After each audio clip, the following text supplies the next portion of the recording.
Kematian ataupun tewasnya Afan Kurniawan ini bukan hanya sekedar soal insiden, tapi betul-betul soal kemanusiaan. Kejadiannya persis dan di samping saya dan kejadiannya itu dan. Kalau boleh dijelasin tuh, itu momentum gua inget mati lagi.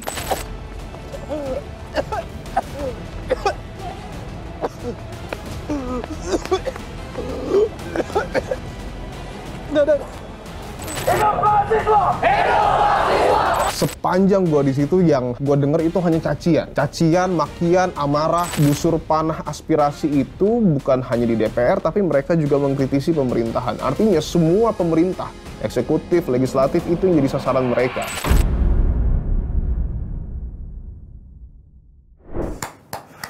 Gue tepuk tangan dulu, tepuk tangan guys. Keras kehidupan keras. Tepuk tangan untuk teman kita, jurnalis yang di saat demo kemarin tanggal 29 turun ke lapangan, bahkan sampai kena tembak gas air mata. Tapi apresiasi buat semuanya sih, gila sih. Semuanya total parah lah, total. Jadi kalau ada yang ngomong di mana para jurnalis, jawabannya di lapangan, di depan massa dan polisi. Itu jawaban konkret tuh. Bukti nyatanya, ini salah satunya Dipo, bukti nyatanya yang liputan langsung di hari itu, bahkan sampai sakit loh ya. Ini lagi bindeng loh ya. Agak bindeng ya. Nah ini kedengaran ya kan. Jadi ya. balik lagi, itu demonya sekeos apa sih? Sekeos apa, sehuru hara apa? Sini gua kasih tahu.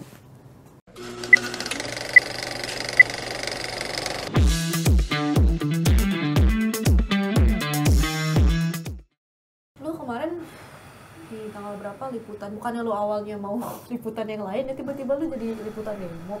Berapa hari? Hari apa tuh? Itu hari Jumat, jadi Jumat pagi.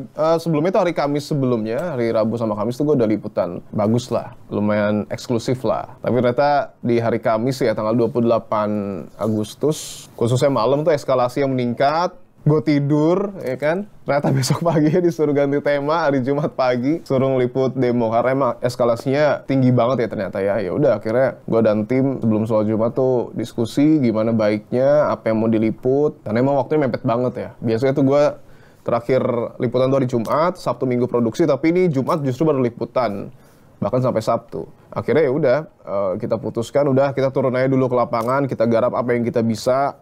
Karena kan masa aksi itu masih rame di beberapa titik, dan ya udah akhirnya mau nggak mau tanpa draft yang lengkap dan lain sebagainya ya kita coba eksplorasi aja apa yang bisa kita olah di lapangan ya. Karena memang waktu itu momentumnya masih sangat masih sangat haru, masih sangat berat buat para pengemudi ojek online, dan kita tahu juga ya Jumat paginya tuh banyak banget video dari media sosial di mana pemakaman Afan Kurniawan ya, almarhum Afan Kurniawan di TPU Karet Bifak itu kan diantar sama gue kaget juga sih pas lihat video itu respect banget sih, banyak banget pengemudi ojek online yang mengawal sampai ke TPU Karet Bifak. Tapi memang sayangnya balik lagi gue baru memutuskan untuk ganti tema itu bertepatan dengan momentum itu, jadi akhirnya gue nggak dapat, tapi kan ada klip-klip dari teman-teman buletin yang lain ya, jadi akhirnya gue pakai itu. Nah karena momentum itu masih sangat tebal, masih sangat erat ya, akhirnya gue dan tim memutuskan ya sudahlah, paling deket kantor juga itu kan TPU Karet Bifak. Akhirnya ya udah, setelah sholat Jumat ya kalau nggak salah sekitar pukul 1 siang Jumat 29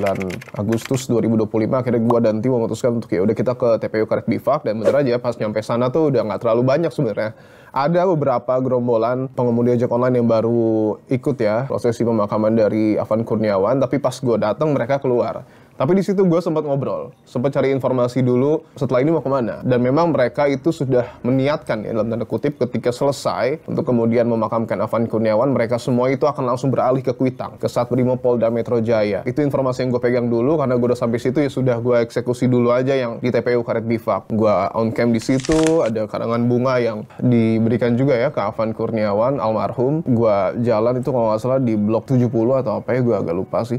Gue nanya ke tugas pemakaman di sana, dan masih ada tenda dari Pemprov Jakarta. Habis itu gue ke situ waktu, tapi jujur ya, karena mungkin kebawa suasana ya, emang itu lumayan kena sih gue. Maksudnya dalam arti gila ya, maksudnya insiden ini tuh aksi kekecewaan publik, aksi demonstrasi tuh sampai menghilangkan satu orang ojek online, pengemudi ojek online yang masih sangat muda itu meninggal dunia. Dan itu ada di hadapan gue di kuburan di TPU Karet Bifak ya. Waktu itu gue sempat, ya tapi kan karena on cam ya, gue juga nggak mau lah melebay-lebay kan, gue coba tahan gimana caranya supaya nggak terlalu terbawa suasana, tapi akhirnya gue on cam dan lain sebagainya. Dan disitu gue tunjukin juga kan, dia almarhum tuh meninggal 1 bulan ya, kurang lebih 1 bulan setelah hari ulang tahunnya di tahun ini, di bulan Juli. Akhirnya baru menyentuh usia 21 tahun dan dia harus meninggal dunia gitu. Nah, di situ ada beberapa orang juga, Mas Rolas ya, waktu itu gue temuin, itu juga gue haru juga tuh. Orang bahkan sampai orang yang nggak kenal sama Afan Kurniawan tuh meluangkan waktu untuk ke situ.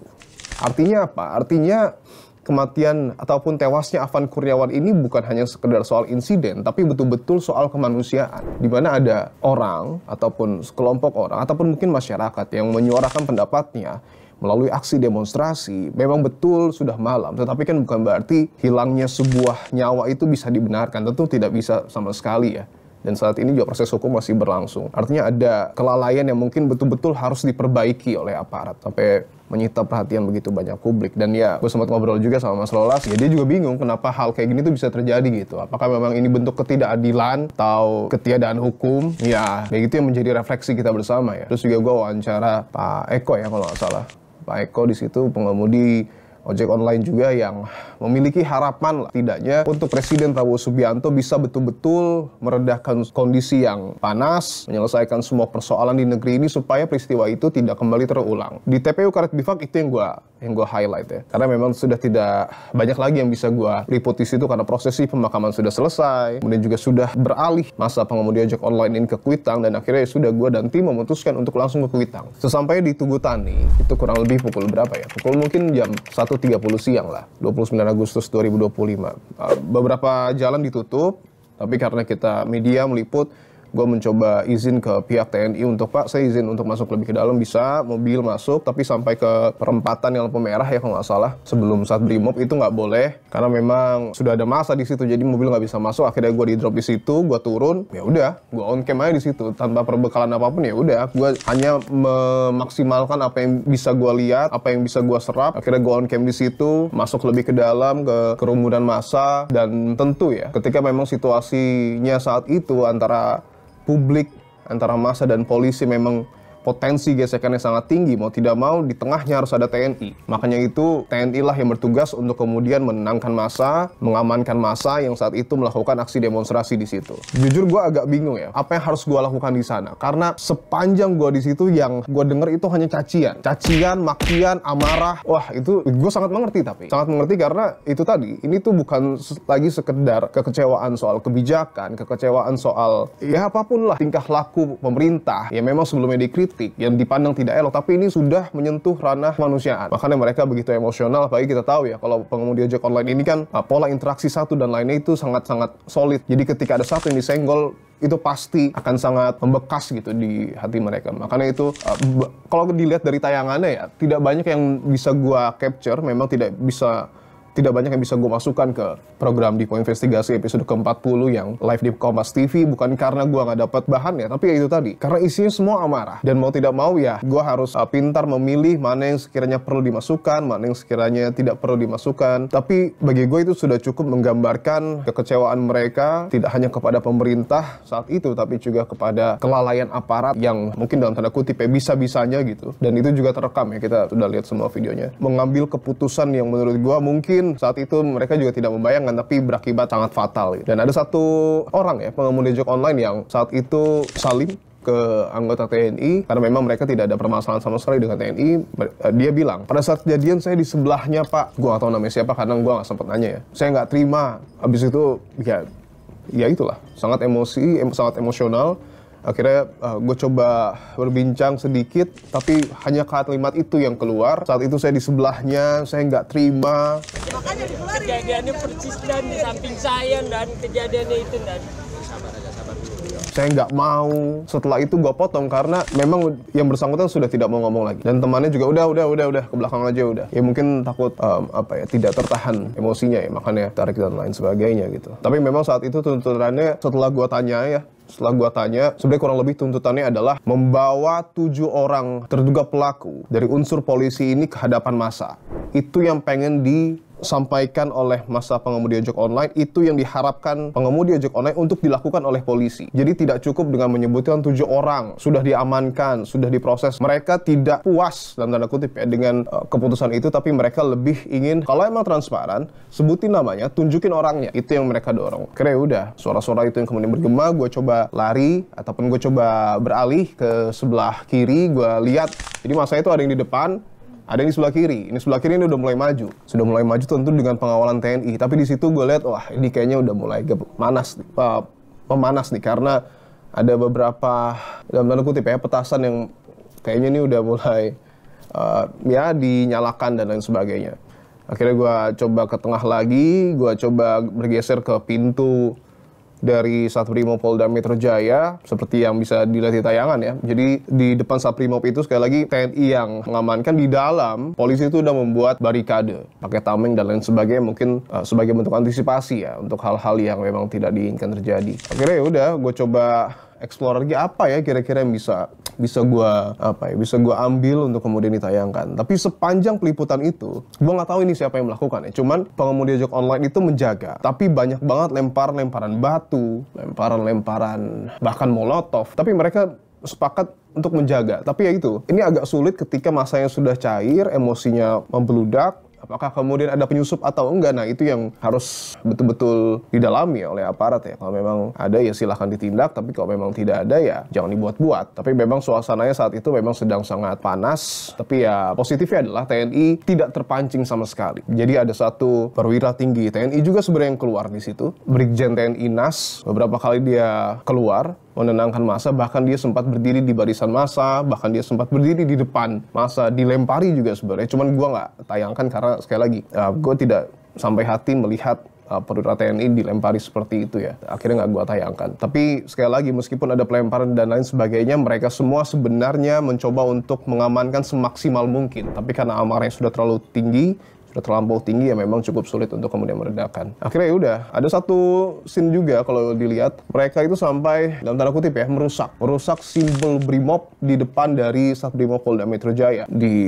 Sodok gitu ya, pakai kayu atau bambu gitu sampai logonya itu copot turun dan tulisan-tulisannya juga dilepas. Ya balik lagi, itu bentuk kekecewaan mereka yang sangat dalam atas kepergian dari almarhum Afan Kurniawan yang memang tentu sulit diterima oleh seluruh pihak, tidak hanya pengemudi ojek online tetapi juga oleh seluruh masyarakat. Nah, setelah itu situasinya menurut gua ya, barulah di situ yang real memanas tuh di situ, karena ada tembakan gas air mata. Jadi yang dilepaskan oleh polisi tembakan gas air mata itu, kalau gua ngadep ke jalan itu di sebelah kiri. Di sebelah kiri itu yang memang pusat keramaian, kegaduhan, lempar-lemparan terjadi, kericuan terjadi. Di situ polisi menembakkan gas air mata. Kemudian beberapa kali di situ kalau misalnya dilihat, didengar, gue tuh udah bilang wah ricu dia udah pasti ricu.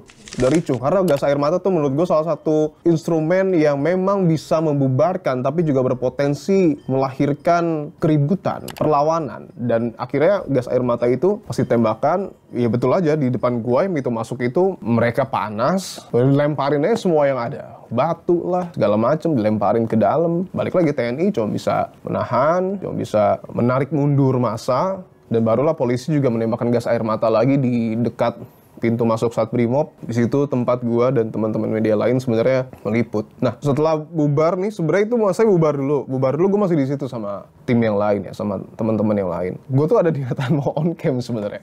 Karena waktu di Pati itu gua sempat on cam kan. Pas ribut segala macem, gua di Pati sempat on cam naik ke atas truk, gua tunjukin segala macem bentroknya dan lain sebagainya. Nah, di situ gua turun, gua mau on cam. Kalau nggak salah ada tembakan gas air mata lagi deket gua. Ke situ asapnya muncul, udah abis gua di situ. Habis dalam arti gue nggak bisa apa ya, gue mau ngomong mungkin ketarik ya, udah nyangkut kali ya, udah nyangkut di tenggorokan sama hidung gue. Ya udah, kalau gas air mata itu kan kalau misalnya belum masih ketahan di mata, hidung sama tenggorokan mungkin masih bisa diantisipasi, tapi kalau udah nyangkut aja udah ketarik. Ya udah akhirnya yang lain pada bubar, mau nggak mau gue juga ikutan bubar. Nah, kalau di situ di sini bisa dilihat ada campers gue, Bang Arif sama ada IP gue Mbak Veron, bantu gue apa ya dalam tanda kutip mengevakuasi gue lah, bantu gue ayo menjauh dari Satrimob Polda Metro Jaya.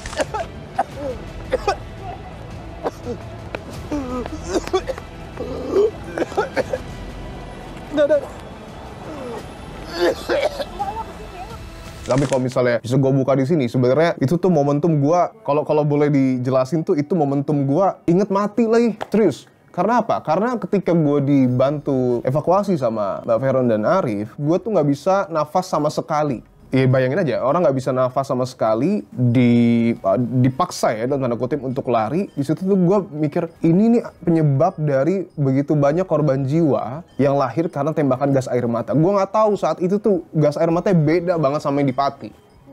Bedanya gimana? Efeknya tuh beda banget. Kalau di Pati tuh bahkan di ruangan ya, di Pati itu kan di dalam gedung DPR-nya ada gas air mata, semuanya kesakitan. Mata, hidung, tenggorokan, tapi tuh ya mungkin gue awam ya, cuman ini gue rasain. Perih aja, perih gimana ya, perih mata, perih hidung, perih tenggorokan. Padahal juga ya deket-deket juga gas air matanya ke rakyat Pati yang waktu itu demo di depan gedung DPR. Tapi di Satbrimob, depan Satbrimob Polda Metro Jaya, ruang terbuka, tapi efeknya tuh kayak membakar gitu, tapi bukan sekedar membakar, menyakitkan banget. Gua nggak tahu tuh kenapa. Apakah karena betul ada isu-isu banyak gas air mata yang kadaluarsa atau apa? Gua nggak tahu efeknya. Apakah ketika kadaluarsa itu justru malah makin melemah atau menguat? Gua nggak tahu. Tapi yang gua rasain saat itu betul-betul menyiksa dan bagi gue ya sangat potensial untuk membuat nyawa seseorang hilang. Itu point of view gue ya, pandangan gue ketika gue terkena gas air mata. Gue penasaran deh.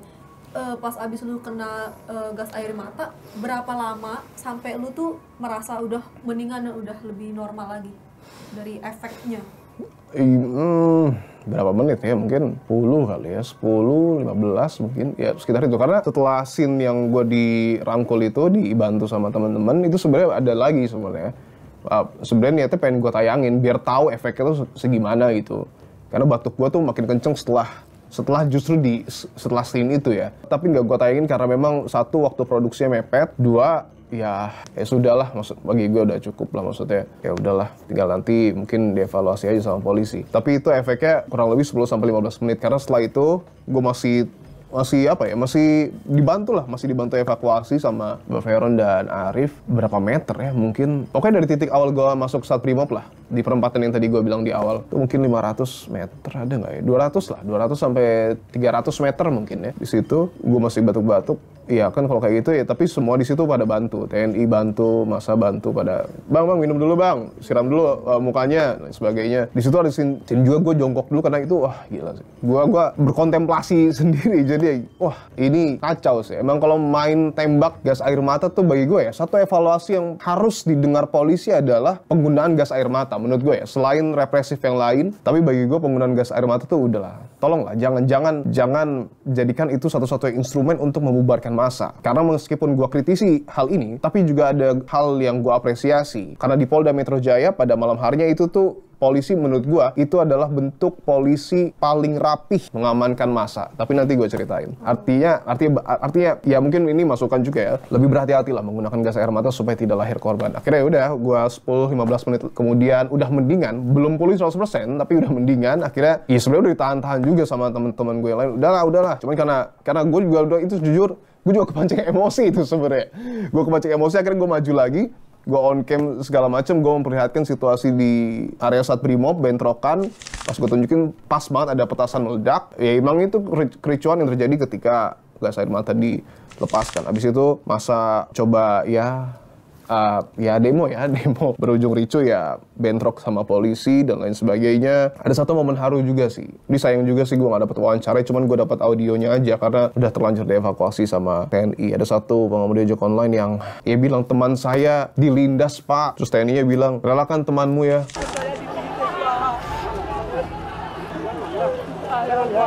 Relakan temanmu ya. Ini juga bentuk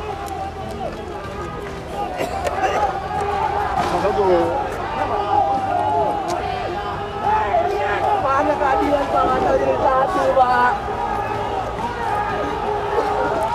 Wah tuh gue langsung kena tuh, kayak waduh gila.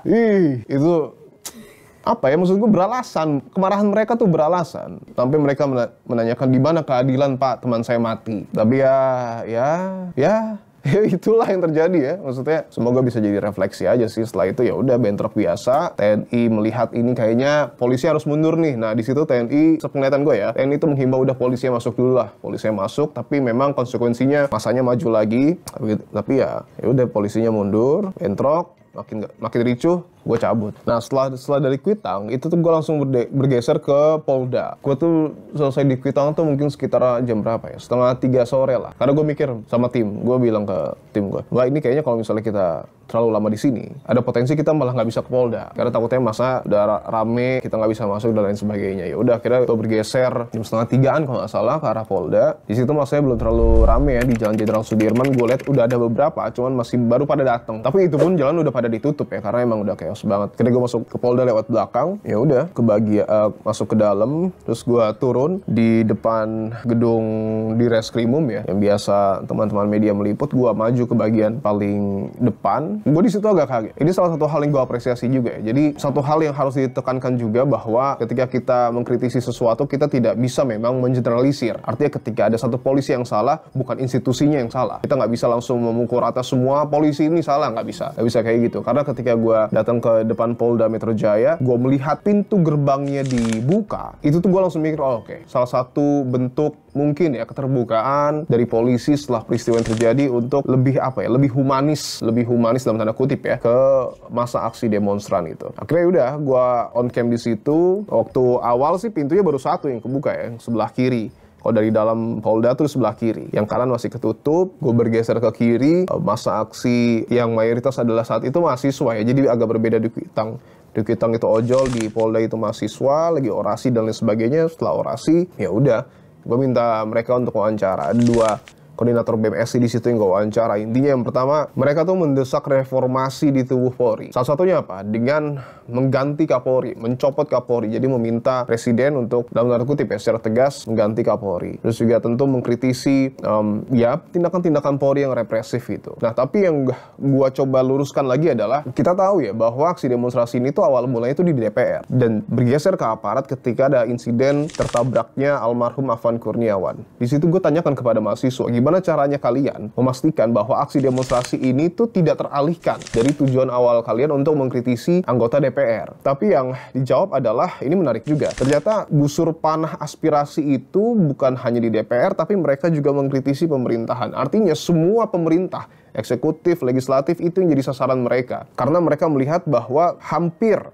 ya, seluruh elemen ini membuat kebijakan yang justru merugikan rakyatnya sendiri. Misalnya kalau di DPR ada tunjangan yang naik di saat kondisi ekonomi yang sebenarnya dinilai sedang tidak baik. Atau mungkin dari pemerintah, misalnya menaikkan pajak dan lain sebagainya saat kondisi seperti ini. Nah, artinya mereka itu mengkritisi pemerintah, tidak hanya legislatif tapi juga eksekutif. Nah, pada saat gue ngobrol sama teman-teman mahasiswa, pas banget di situ Kapolda datang. Irjen Pol Asep Edi Suheri, gue salaman segala macem. Dan memang posisinya nggak mungkin gue wawancara. Sangat tidak menghargai mahasiswa kalau gue memaksakan untuk wawancara. Akhirnya ya sudah, Pak Asep berdiri depan mahasiswa menyampaikan keluh kesahnya. Akhirnya Pak Asep bicara depan mahasiswa atau di depan masa aksi demonstran. Tentu yang kalau kedengeran di situ ya, gue agak khawatir juga sih, karena sekali lagi gue apresiasi sama Polda ya khususnya dalam hal ini untuk case yang berbeda, karena mereka akhirnya setelah peristiwa ini berani membuka pintu, berani bertemu langsung, dan itu kan tentu bukan tanpa risiko.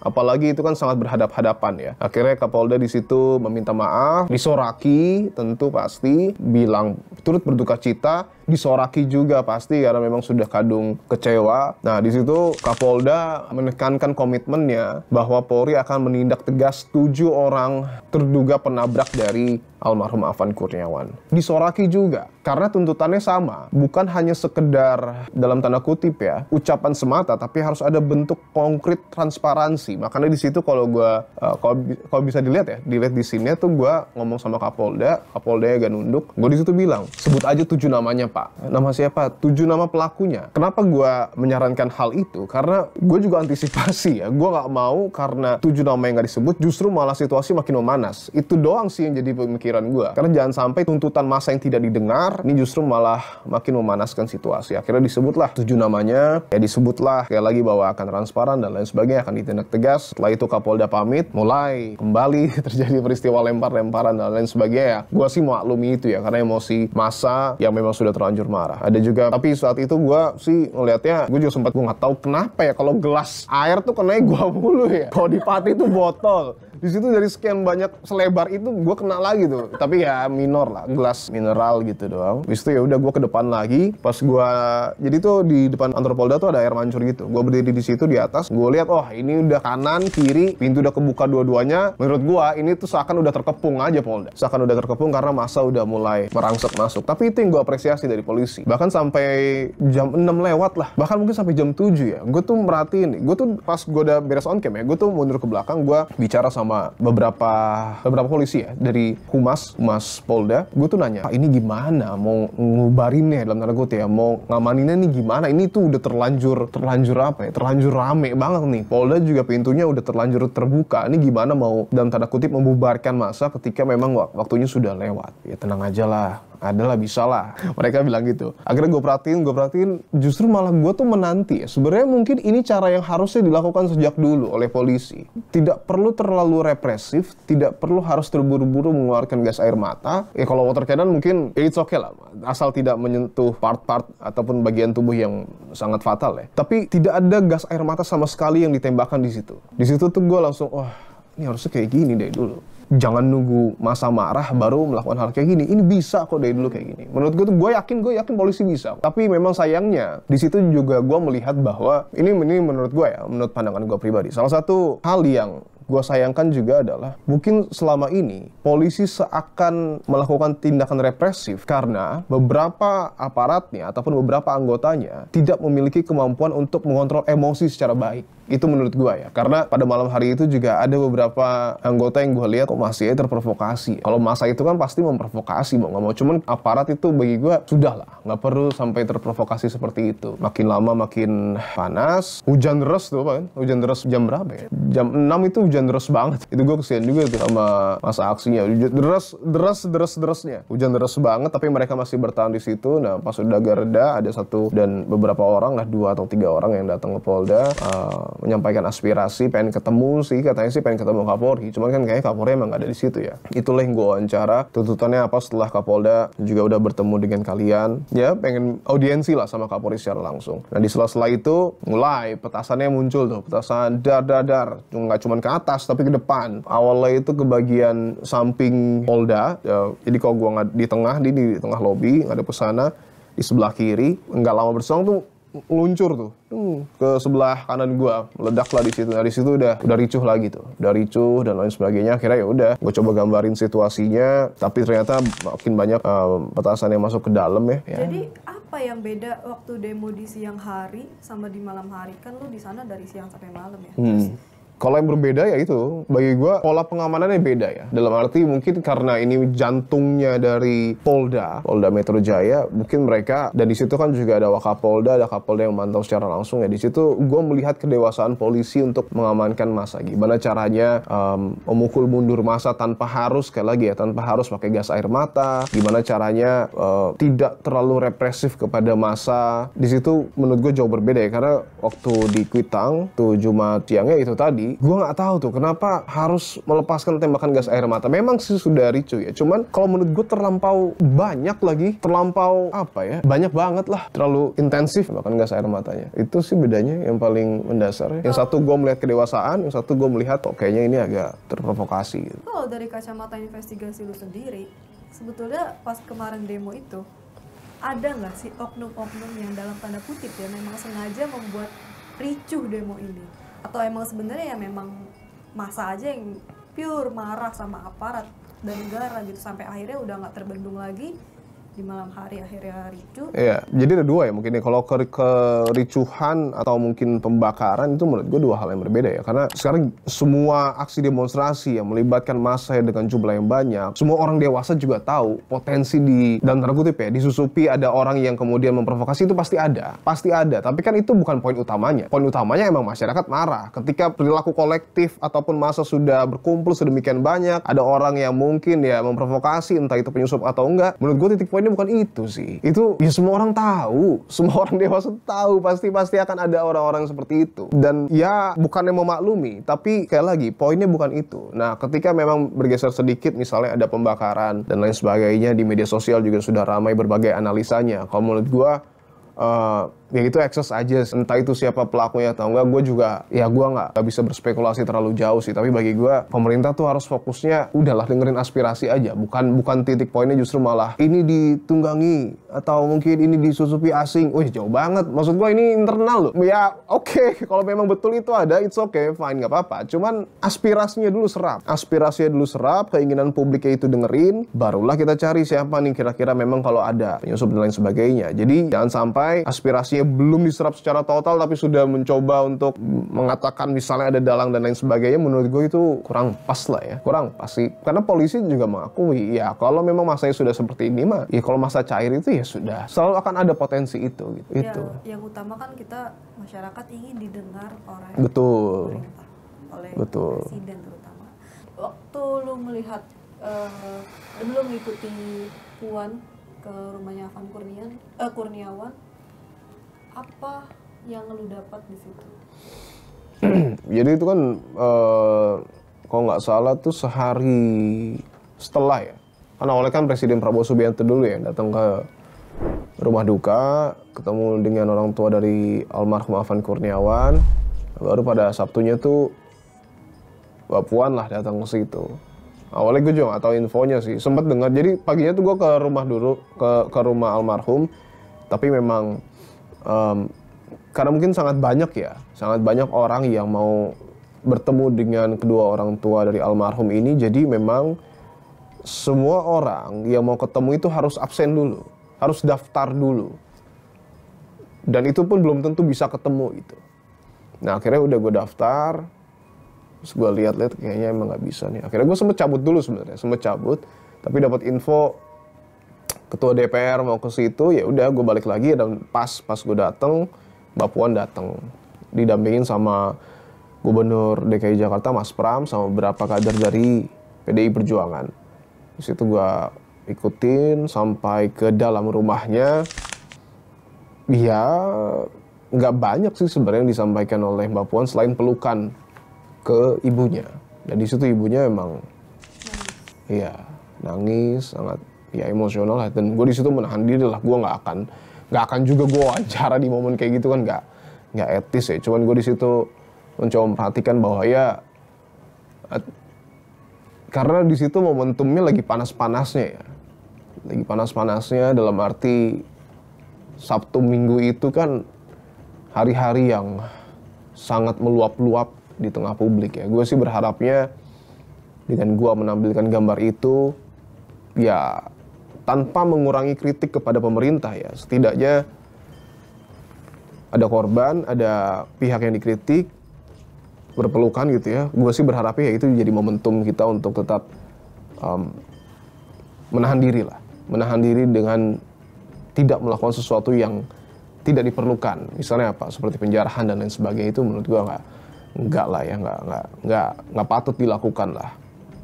Dan ya udah akhirnya setelah itu doorstop. Apa yang lu tanyakan?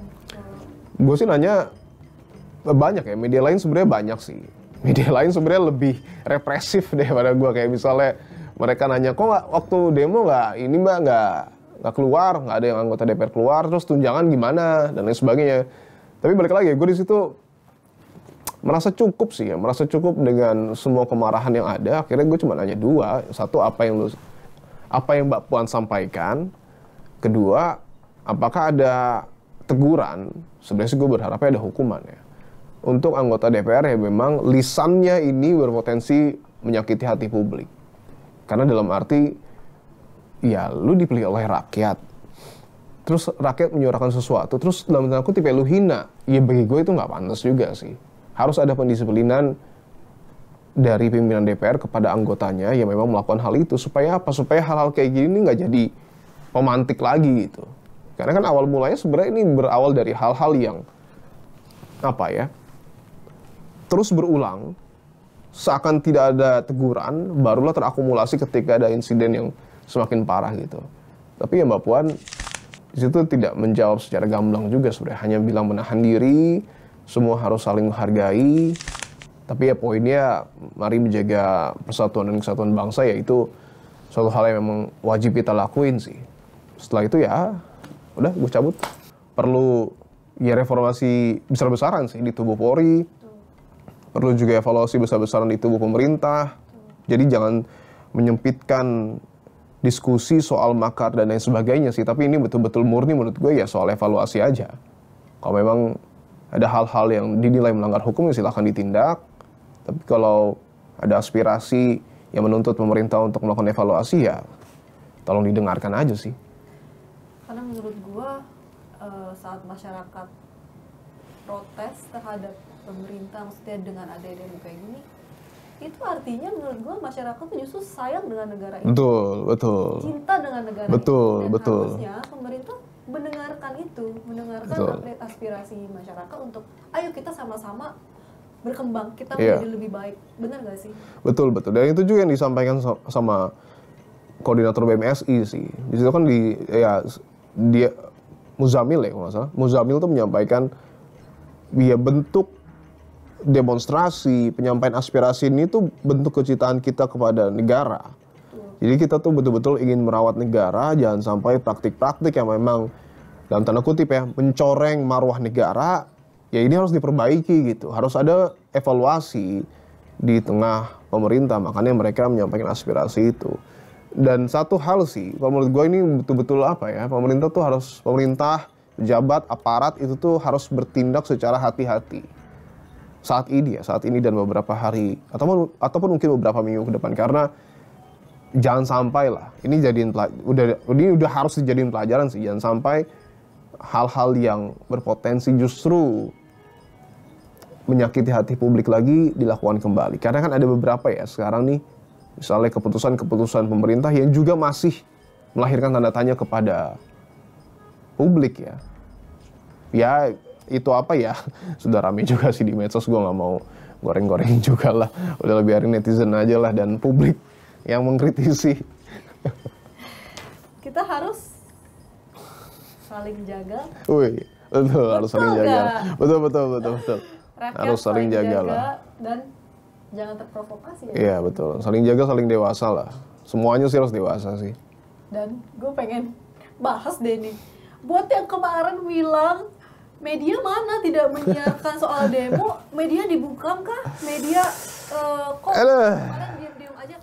Aduh tolong banget ya ditonton TV beritanya. Ini salah satunya Dipo yang banyak ya, nggak cuma gue, banyak banget teman-teman buletin itu jauh lebih banyak. Reporter kita berhari-hari bahkan. Betul. BTW kan nanti juga lu besok nih Ya. Semarang dan Jogja masih Semarang ke membahas Jogja masih membahas soal korban dari demonstrasi ya. Kita pengen lihat penyebab dari kematian mahasiswa itu apakah betul karena kecelakaan atau justru ada tindakan represif dari aparat. Itu yang harus kita dalami dan harus kita jaga sih. Jangan sampai ternyata masih ada kekerasan yang dilakukan oleh aparat.